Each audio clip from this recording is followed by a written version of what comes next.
miqtore 24 dhe Almakos, po takohemi përsëri në Çka thuhet për të diskutuar sot për ekonominë. Do diskutojmë sot për një sër çështjesh që ndërlidhen ngushtë me realitetin ekonomik që jetojmë. Prej papunësisë tek të rinjt në bizneset e vogla dhe zhvillimi ekonomik në një formë tjetër ku ka ndikim këtu edhe oda ekonomike e Maqedonisë Veriperëndimore. Për të diskutuar për këtë çështje, sot kam të ftuar drejtorin e OMVP-s, Durim Zeqiri. Mirë se erdhët. Mirë gjithë, faleminderit shumë për ftesën, është ndër të jem pjesë e këtij emisioni tuaj. Kënaqësi edhe për neve. Dua ta nisim me të rinjt, realisht për shkak se ato janë ardhmja jone dhe pa to nuk do të ketë edhe zhvillim ekonomik më tutje. Si vlerësoni gjendjen aktuale të papunësisë tek të rinjt në Maqedoninë e Veriut? A ka një të ardhme për to në fushën e biznesit? Së pari mendoj që duhet të elaboroj shkurtimisht çështjen e papunësisë si koncept dhe si fenomen, të cilin neve si shtet natyrisht se regjistrojmë dhe bëjmë matjen e saj. Vlerësoj që norma e papunësisë me të cilin korrespondojnë shtetet në rajon, por edhe Maqedonia është relativisht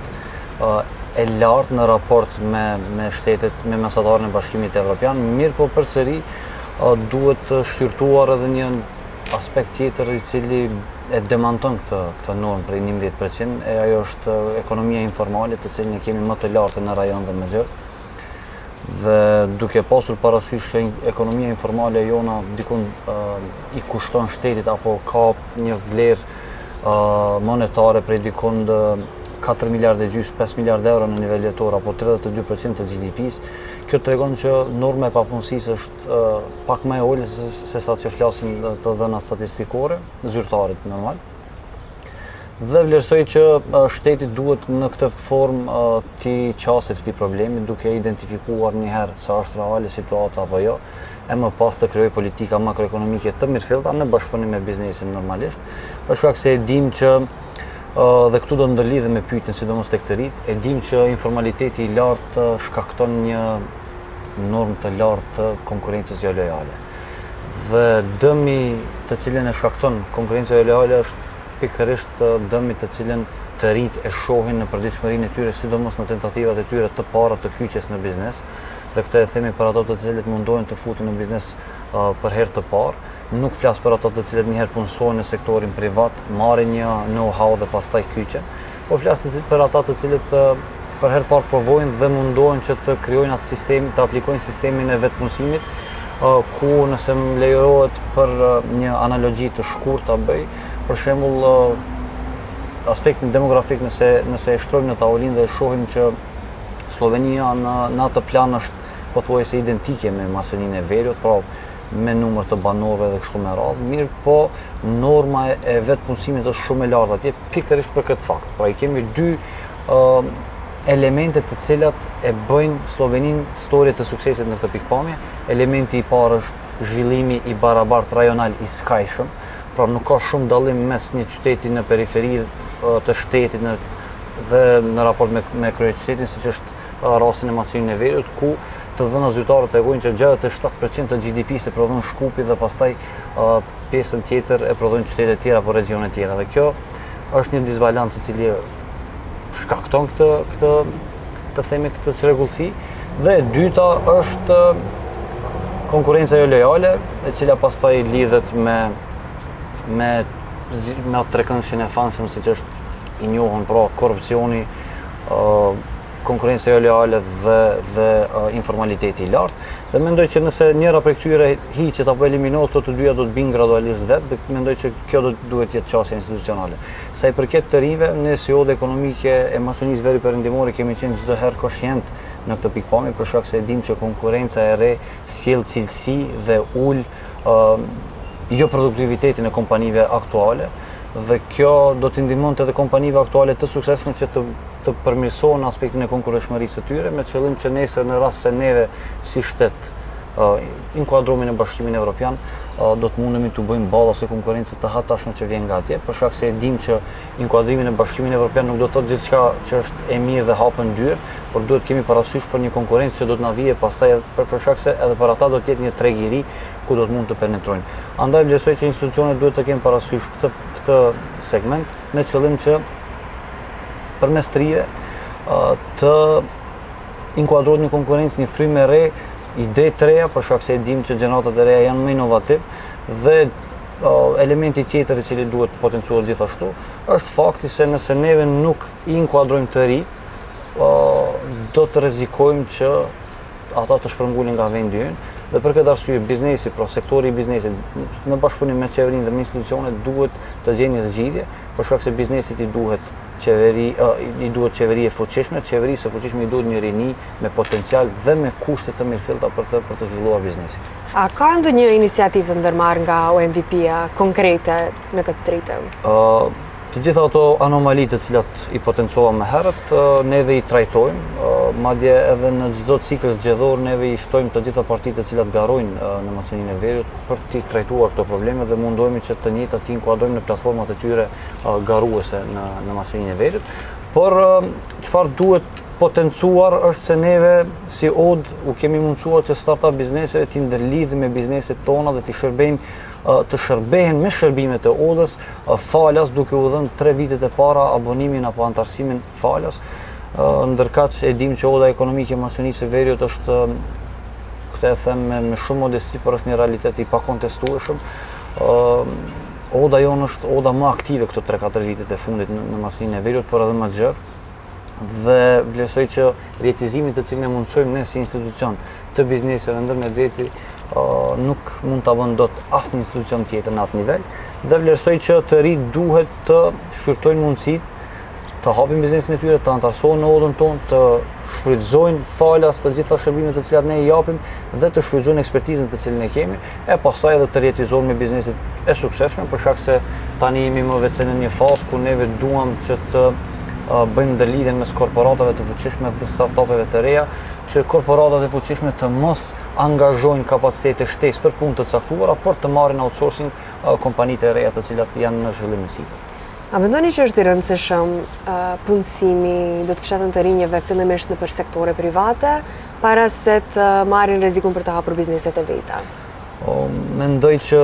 kjo është një e domosdoshme tek të rinjt, duke pasur parasysh, këtu do të kritikoj pak a shumë institucionet arsimore, duke pasur parasysh që sistemi arsimor nuk është duke prodhuar kuadro adekuat. Fillojmë nga kjo pikë, e më pas duke pasur parasysh që raportet ndërkombëtare tregojnë që cilësia e arsimit në masinë e veriut është në një rënje të lirë, nëse mund të shprehim kështu kushtimisht. Vlerësoj që hapat e parë pas diplomimit, apo ndoshta edhe para se diplomojmë, të rinjt duhet t'i marrin në biznese reale konkrete të cilat janë duke operu, për shkak se realiteti në treg është diçka tjetër në raport me atë se çka është mësuar në bankat shkollore apo universitare. Më pas, duke e kuptuar realitetin se si zhvillohen biznesi, mendoj që të rinjt ashtu ngriten, vetëdijsohen, e kuptojnë potencialin e tyre, i kuptojnë ku i kanë mangësitë e tyre dhe pastaj mund t'i kyçen një konkurrencë të ashpër të cilën e kemi në vend. Sa ndikon stabiliteti politik në zhvillimin ekonomik dhe sa është i ndjeshëm sektori privat ndaj luhatjeve politike në vend? Mendoj që kjo është një temë e qartë për të gjithë shikuesit, mendoj, nëse nuk kemi një shtet stabil politikisht, mendoj që ekonomia më vetë se vendoset në një pyetësor, në një pikpyetje, më falni, shumë të madhe. Mendoj që ai parimi dhe ajo thënia e njohur që pa drejtësi nuk ka zhvillim dhe vazhdon me pjesën tjetër pa barazi, nuk ka punësim gjithëpërfshirës dhe pa shtet nuk ka mirëqenie, mendoj që kjo e përkufizon çdo problem. Mendoj që shteti nuk duhet të luaj rolin e dirigjuesit ekonomik, por duhet të luaj vetëm rolin e dirigjentit dhe rregulluesit, në fakt rregulluesit dhe të mos ndërhyjë në çdo hap dhe në çdo etapë të ekonomisë. Për fat të keq viteve të kaluara kemi pasur raste konkrete të cilat shteti i ka marrë si hapa, si masa dhe kanë qenë të gabuara dhe kanë qenë në dëm së pari të bizneseve dhe të qytetarëve. Neve duhet të kemi parasysh që 70% të punësuarve formal në vendin tonë janë të punonjës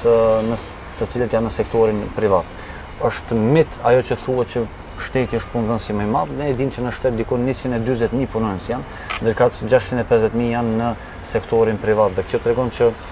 palca dhe shtylla kryesore e kësaj shoqërie është sektori privat. Shteti nuk duhet t'i largohet shumë biznesit. Mendoj që duhet të aplikohet parimi i zjarit të piknikut, pra nëse i afrohet shumë të djegit dhe ndërkaq nëse largohet shumë të ketë ftohtë, pra duhet ta gjejë atë mesin e artë që në momente të caktuara të ndihmojë shtetin, për shkak se e dini, nëse neve si shtet nuk e zhvillojmë biznesin dhe ekonominë, ndërkaq shtetet përreth e bëjnë pikërisht atë, atëherë neve humbim në konkurrentshmëri dhe ashtu fillon ajo rënja ekonomike e vendit, ndërkaq neve duhet të masim aspektin konkurrentshmërisë, neve madje si odë për të siguruar që shteti e bën këtë, oda ekonomike e Maqedonisë Veri Perëndimore është përfaqësuese Maqedonisë së Veriut në Forumin Ekonomik Botror, sidomos në raportet që kanë të bëjnë me konkurrentshmërinë globale, dhe e kemi futur aty, ndërkaq që nga viti 2021 jemi përfaqësues edhe për Republikën e Kosovës, dhe të dhënat të cilat dalin aty tregojnë që institucionet i kemi të mangëta sa i përket kontributit që i japim për ekonominë, kemi institucione shumë të ngathta, jo efikase dhe edhe praktika jonë si odë tregon që institucionet shpesh herë din t'i ngatrojnë gjëra dhe të mos jenë në shërbim të qytetarëve dhe të biznesit në përgjithësi, dhe kështu neve humbim hapat sa i përket konkurrentshmërisë me rajonin dhe më gjërë. Andaj shteti duhet të gjejë një formulë adekuate që të stimuloj. Jemi kundër koncepteve që me çdo kusht të jepen vetëm përkrahje financiare për kompanitë. Ka dhe incentiva të ndryshme, qofshin lehtësime tatimore apo doganore kështu me radhë, me qëllim që biznesit tona pastaj të kenë hapësirë, të marrin frymë dhe të zhvillojnë konceptet e tyre. Të dhënat të cilat institucionet, gjithsesi ministrat përkatës dhe kryeministri, ndoshta jo vetëm ky aktueli, por edhe ai paraprak, në konferencat e shtypit të ndryshme të cilat i kanë bërë, kur thonë që kemi rritje prej 2, 3, 4 apo 5% ndoshta, rritja është diçka tjetër, ndërkaq zhvillimi është diçka tjetër. Neve kemi ngecin në zhvillim ekonomik. Dhe këtë mund të elaborojmë ndoshta në një rast tjetër ku do të kemi më shumë kohë, por është e vërtetë që kemi ngecin në zhvillim për shkak se të dhënat zyrtare tregojnë atë. Shohim një rritje eksponenciale të investimeve të huaja në Maqedoninë e Veriut dhe të kompanive të huaja në Maqedoni, ndërkaq që rritja e kompanive vendore është në sajat e limiteve të sajat të cilat tani më vetë se i kanë arritur, dhe duhet një ekspanzion të bëhet nëpërmjet ndihmësisë së shtetit, pra duke i qelë shtigje dhe korridore ndryshme që ato të shtrinë veprimtarinë e tyre më tepër në sferën, në rrafshin horizontal. Dhe kjo është më e rëndësishme të tregohet, sepse populli nuk e njeh biznesin edhe ekonominë nga afër, jo gjithkush din sakt për të, dhe shumë lehtë njerëzit mund të propagandohen nga politika në vendin tonë. Sa të përgatitura janë vendet në Maqedoninë e Veriut, bizneset tona për të hyrë në epokën digjitale, për shkak se digitalizimi është gjithkund rreth nesh dhe mendoj që vetë se po shkojmë drejt tij. Kemi, mund të them, nuk është ndonjë kategorizim shkencor, po ndoshta është kategorizimi im personal. Kemi dy lloje të bizneseve sa i përket kësaj pyetje. Është biznesi i parë i cili ka know-how dhe ka shiju pak a shumë zhvillimin eksponencial të vetin dhe din që është i domosdoshëm inkuadrimi teknologjive, qofshin atyre mashinerike apo qoftë edhe i digitalizimit, kompjuterizimit të proceseve. Dhe është pjesa tjetër ku mendoj që këtu odat ekonomike kanë rolin shumë thelbësor, por edhe shtetin patjetër, ku duhet të ndihmojnë kompanitë të cilat nuk e kanë atë kapacitet financiar së pari, e pastaj nuk e kanë edhe njohurinë e tyre që një proces i digitalizuar mund t'i rrit kapacitetet e asaj kompanie, të themi, duke i multiplifikuar ato. E mendoj që hapësirë ka për të bë, mendoj që kompanitë tona ende nuk janë në një nivel, nëse marrim fqinjën tonë verior, gjithsesi Republikën e Serbisë, ata janë shumë të avancuar në këtë pikpamje, pastaj mos flas me Republikën e Greqisë, pra me fqinjën tonë jugor, ku ata vetëm janë shumë të avancuar në rajon, por edhe më gjerë. Mendoj që duhet të kemi parasysh që mjetet të cilat shteti i shpenzon për ndihmesa të bizneseve të jenë të dedikuara më tepër në këtë pikë, sesa të themi për investime shumë minore të cilat kompanitë i bëjnë dhe përmes ligjeve dhe programeve të caktuara ata të ndihmojnë. Duhet të jepet fokusi në digitalizim, në rritje të kapaciteteve teknologjike, për shkak se kjo është e ardhmja, mirë po në anën tjetër duhet të kemi parasysh me rritjen e digitalizimit dhe zhvillimit teknologjik humben vendet e punës, dhe këtu duhet të gjendet ai mesi i artë, dhe siç e thash më herët, sistemi arsimor të filloj të shqyrtoj dhe të reflektoj mbi këtë dukuri dhe të filloj të krijoj kuadra të cilat janë adekuate dhe të përshtatshëm, por edhe të nevojshëm në sektorë të tjerë, duke ditur që sektori, për shembull, kemi sektorin e ndërtimtarisë, është sektori që kontribon pra ka pjesëmarrje në GDP diku me 6%, që është një prej sektorëve më të fuqishëm dhe më të mëdhenj, dhe aty kemi deficit të skajshëm të fuqisë punëtore. Pse? Për shkak se institucionet arsimore nuk kanë prodhuar kuadro adekuat për atë sektor. Dhe këtu kemi një ngecje, ndërkaq nëse ky sektor fillon të bie gradualisht, do të ketë të themi lëkundje kështu tektonike në gjithë ekonominë dhe do të ndjehet së pari në bizneset dhe më pas edhe në xhepin e qytetarëve. Do dalim edhe tek arsimi dhe ndikimi i tij në ekonomi dhe në për biznese. E përmendet digitalizimin si kërcënim për vendet e reja të punës, edhe a mund ajo të shihet si mundësi për krijim, më shumë për krijim të vendeve të punës të reja, ndoshta edhe më cilësore, apo është më e kufizuar se kaq? Po e thash, nëse neve i paraprim problemeve dhe jemi proaktiv, nuk jemi reaktiv siç kemi qenë deri sot, mendoj që digitalizimi nuk do të jetë problem. Mendoj që do të rritet cilësia e shërbimeve dhe produkteve të cilat prodhohen në vendin tonë, ndërkaq sa i përket rrezikimit të vendeve të punës, unë mendoj që në tranzicionin të cilin është bërë nga vitet 90 deri në vitet 2000, ekspansioni i lartë i kompanive prodhuese në vend të cilët kanë investuar në makineri e kanë eliminuar pjesën më të madhe të këtij problemi. Pra tani bëhet filtrimi në aspekt cilësor dhe kualitativ, pra dhe jo kuantitativ, por bëhet filtrimi i cilësisë së fuqisë punëtore në vend. Por duke pasur parasysh që shumë sektor kanë nevojë për fuqi punëtore dhe nuk mund të gjejnë për shkak se e dini që kemi një asimetri shumë paradoksale në mashininë e veriut. Pra, Agjencioni apo enti për punësim thotë që janë 100.000 kërkues pune, ndërkaq sektori privat i kërkon 25.000 punonjës dhe nuk mund t'i gjejë. Pra si ka mundësi që 100.000 persona kërkojnë punë dhe 25.000 vendet të punës janë të lira dhe nuk plotësohen asesi nga këto 100.000. Pra këto është një paradoks të cilin e dim, vjen nga problematikat të cilat i shtjellohen në pyetjen e juaj të parë dhe mendoj që këtu shteti duhet të fokusohet. Të mos krijojë konkurrencë lojale, punonësit të cilët janë të aftë për punë të segmentizohen dhe të fragmentizohen për ato pozita të cilët mund të japin kontribut, ndërkaq kompanive ty ju përmirësojnë kushtet për shkak se e dini që ligjet aktuale për marrëdhënie pune i favorizojnë vetëm punonësit. Në asnjë rast nuk favorizojnë kompanitë, pra duhet të gjendet një mes i artë, siç ndodh në Bashkimin Evropian, në Shtetet e Bashkimit Evropian, ku po, të drejtat e punonjësit duhet të jenë në nivel të skajshëm, por gjithashtu edhe interesi i biznesit të ruhet, për shkak se e dim që kemi një fluktuacion të madh të emigrimit të rinjve dhe bizneset në odën ekonomike tonën mundohen që ta ulin këtë fluks përmes një kampanje, por mendoj që nuk është të mjaftueshme, këtu duhet gjitha palët të inkuadrohen. Nëse ka nevojë të zaventësohet dikush, le të zaventësohet me digitalizim, po duhet pasur parasysh çdo fakt. Të këtë e thënë edhe ekspertët ekonomikë edhe profesorët dhe gjithë ata të cilët merren me këtë lëmi, palca e çdo ekonomie janë resurset njerëzore, nuk është teknologjia, nuk është digitalizimi. Pra gjithçka duhet ngritet mbi bazë, mbi këtë platformë të themi të njerëzve, të punonjësve, të kapitalit njerëzor, e më pas çdo investim që bëhet duhet të matet mirë dhe në rast se ka implikime të tilla, të shqyrtohet mundësia për zëvendësimin ose ndrimin e punës të një punonjësi X të themi në një pozicion tjetër ku mund të kontribuojë dhe të sjellë vlerë të shtuar në kompaninë së pari, më pas edhe në ekonomi. Dua të ndalë pak te korrupsioni. Korrupsioni është një faktor që është i pranishëm në për çdo sferë të çdo lloj të qofshin ato punësime, qofshin ato politikë, ekonomi, biznes, është i pranishëm. A është korrupsioni një faktor që i dekurajon investimet, qofshin ato vendore apo të huaja? Është mëse evidente, neve jemi koshient që shumë projekte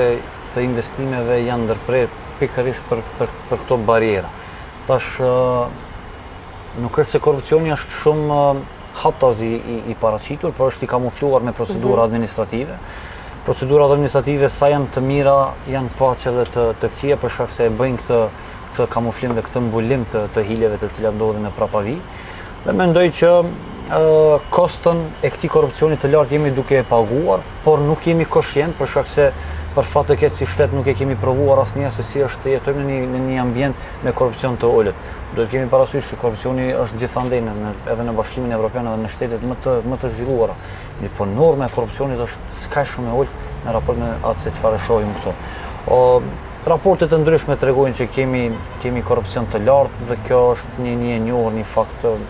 konkret. Që të gjithë e dim, po nuk ndërmarrim asnjë hap për ta mirë, po mendoj që biznesi këtu duhet të bëj atë pjesën e lojës, pjesën e vet, dhe mendoj që si jemi duke e bërë. Tregova potencial më herët që jemi pjesë e Forumit Ekonomik Botëror ku çdo vit neve dalim me statistika të cilat neve i sigurojmë të dhënat, mirë po përpunimin e tyre e bën Forumi Ekonomik Botëror dhe pastaj del raporti në nivel global ku maqënia e veriut radhitet çdo herë nga 141 shtete, çdo herë është nga pjesa e fundit sa i përket korrupsionit, sa i përket funksionit dhe punës së mirëfillt të institucioneve publike, jemi çdo herë në vendin e fundit, madje në raportin e parafundit kemi qenë vetëm një vend nën Pakistanin si shtet shumë pak i zhvilluar, por kjo tregon që korrupsioni është edhe vetë fjala korrupt nuk kupton që është diçka e prishur, diçka që nuk është e mirë. Edhe mendoj që institucionet këtu pak a shumë duhet të fokusohen më tepër. Në rast se kjo shtyllë e keqe bie poshtë, mendoj që konkurrenca jo lojale dhe informaliteti bin me automatizëm. Por normalisht që është një luftë shumë e ashpër që duhet bëhet dhe është diçka që i ka rënje shumë të thella në vendin tonë. Por mendoj që me një brez të ri të edukuar në mënyrë të mirëfillt, mendoj që kjo do të tejkalohet kështu vetvetiu me të themi sikur sistemi imunitar ku pastron trupin, pra besoj që të rinj do ta bëjnë këtë. Unë shpresoj shumë dhe shpresoj shumë që mos të kalben të rinjt nga këto mollat e kalbëra që i kam pasur edhe më herët. Po mendoj që edhe kjo ikje të rinjve vjen si pasojë e kësaj. Dini që raportet po ndërlidhen, raportet e ndryshme tregojnë që nuk është paga arsyeja numër 1 pse të rinjt ikin nga vendi, po është jo siguria juridike, pra mos besimi në institucione, ambientin ndonjëtor e kështu me radhë. Pra si ka mundësi që të kemi ndotës të mëdhenj të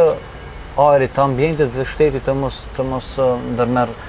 hapat konkret. Po kjo tregon që ka një normë të lartë të korrupsionit i cili i mban institucionet larg këtyre fenomeneve të këqija. Edhe ajo që është më shqetësuese është se nuk ndërmerren masa për t'u larguar nga ky fenomen për shkak se ka persona të caktuar që përfitojnë prej këtyre gjërave dhe prandaj shpresoj të mos jetë një rrjet që nuk ka fund. Po para duhet të dekurajojmë të rinj që të futen në sektorin publik, të punësohen aty, pra ky mindset i krijuar në vitet 2000 duhet të eliminohet tërësisht nga të rinj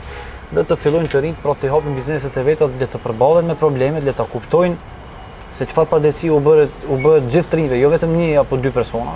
dhe kështu ndoshta do të rritet vetdia kolektive. Besoj që vetdijen individuale nuk e kemi në nivel të ulët, mirë po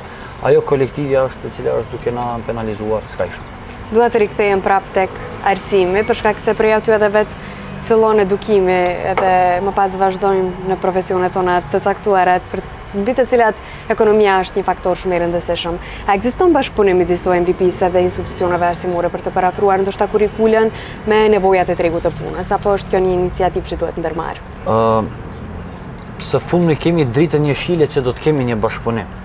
Pra kemi gatishmëri spaku deklarative dhe verbale, por mendoj që kemi edhe gatishmëri edhe të nënshkruar, e potencova që neve në vitin 2024 kur ishin zgjedhjet, faktikisht para zgjedhjeve kemi bërë platformën për zhvillim ekonomik të vendit, platformën të cilin kemi listuar 107 prioritete të larta të cilat duhet të bëhen reforma imediate. Dhe nga partnerët qeverisës aktual kemi arritur që nga njëri partner të nënshkruajmë tërësisht 100% platforma jonë të inkuadrohet në platformën e tyre, ndërsa nga partneri tjetër më shumë se dykund 40% e kanë pranuar platformën tonë. Dhe njëra aty ku kemi konsensus tek të dy palët është çështja e fuqisë punëtore, krijimit të kuadrove adekuat, përmirësimi i kurrikulave, ndoshta reforma rrënjësore në sistemin arsimor, duke pas parasysh se tani më jemi një gjenerat ku po i shohim fuqitë e digitalizimit dhe inteligjencës artificiale dhe unë këtë e them edhe në për bisedat jo formale, po do e ul pak nivelin dhe do e them edhe këtu. Çfarë i duhen nxënësve të dinë se cila është maja më e lartë në kontinentin e Afrikës. Pra është një paradoks të cilën vetëm në vendin tonë ndodh, ndërkaq shohim që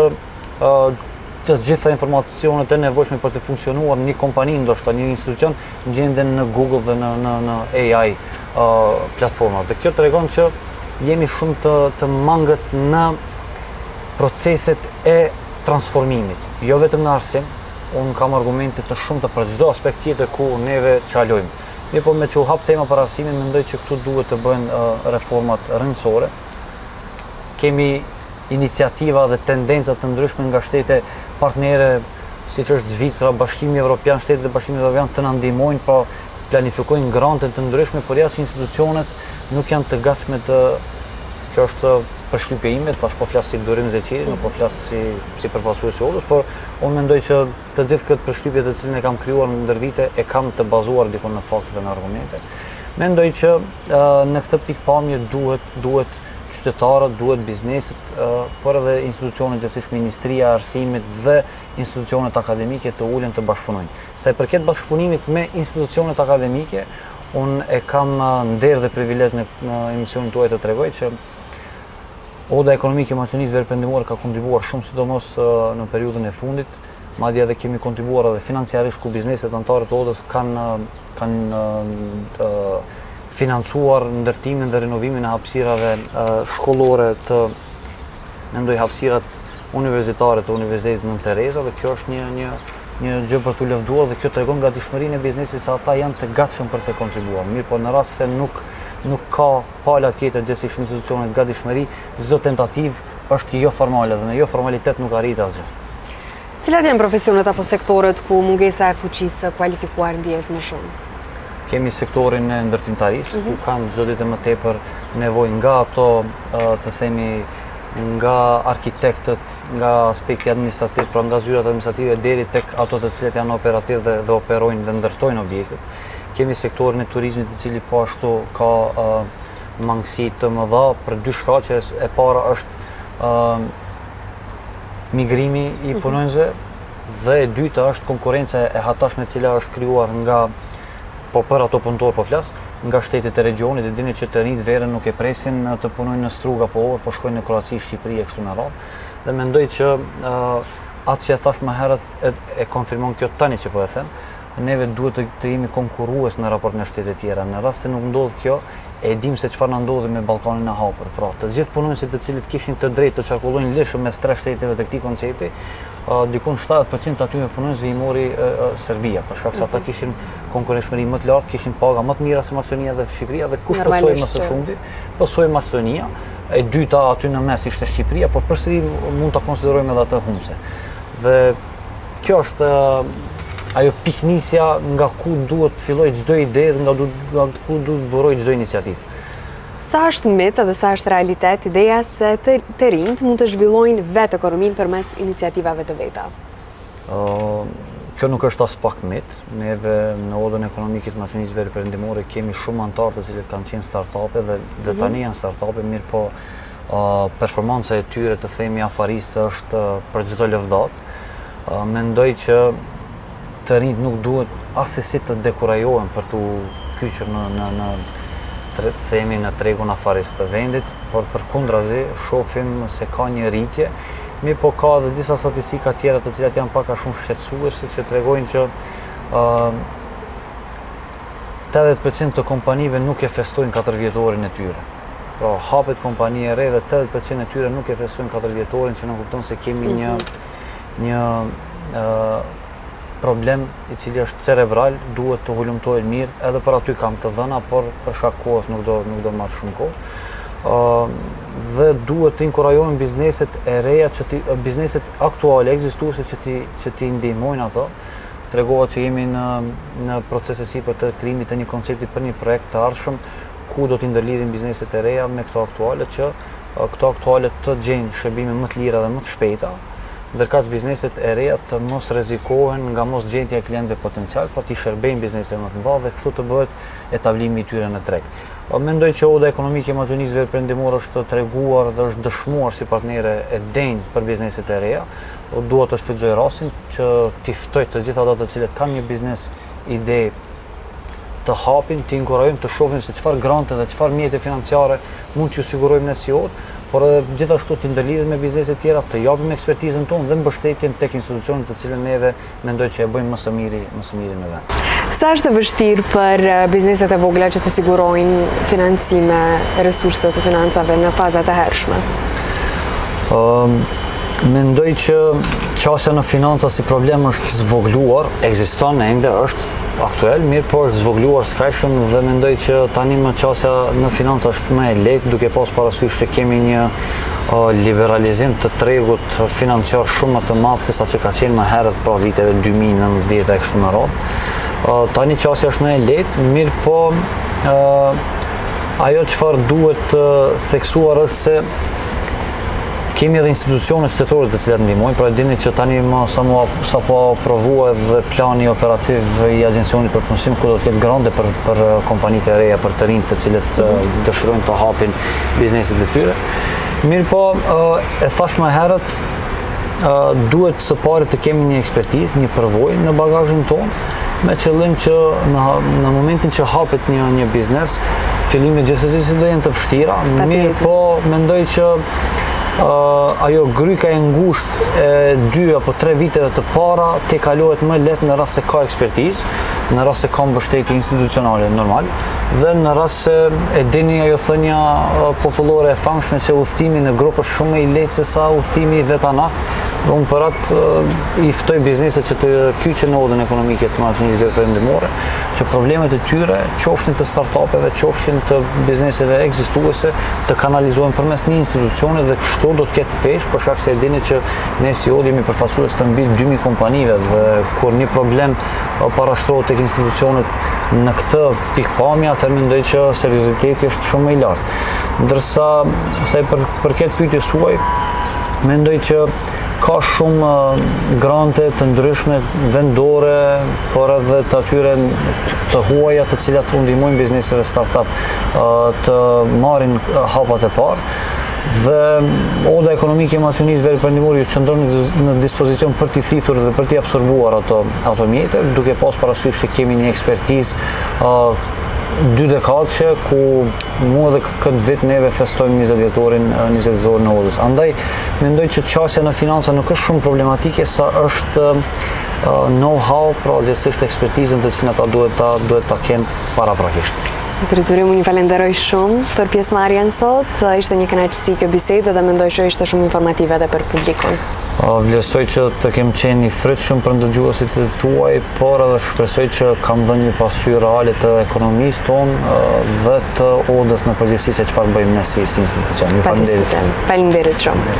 Miq të dashur, kësaj interviste erdhi fundi për të takuar përsëri javën e ardhshme. Për fund dua të falenderoj sponsorët tanë gjeneral. Faleminderit Streamlum, kompania gjigante që ndërton ëndrrën tuaj me projekte që flasin vet. Faleminderit Super Company, distributori dhe investitori i përgjithshëm që kujdeset për cilësi dhe modernitet në shtëpitë tuaja. Faleminderit Austrian Palace, vendi ku tradita takohet me cilësinë. Studio Gjoni, qendra estetike ku bukuria takohet me profesionalizmin. Bella Films, mjeshtrit pas objektivet që kthejnë eventet e tuaja në një kujtim të përjetshëm, dhe agjencioni marketingut BF Development. Faleminderit shumë.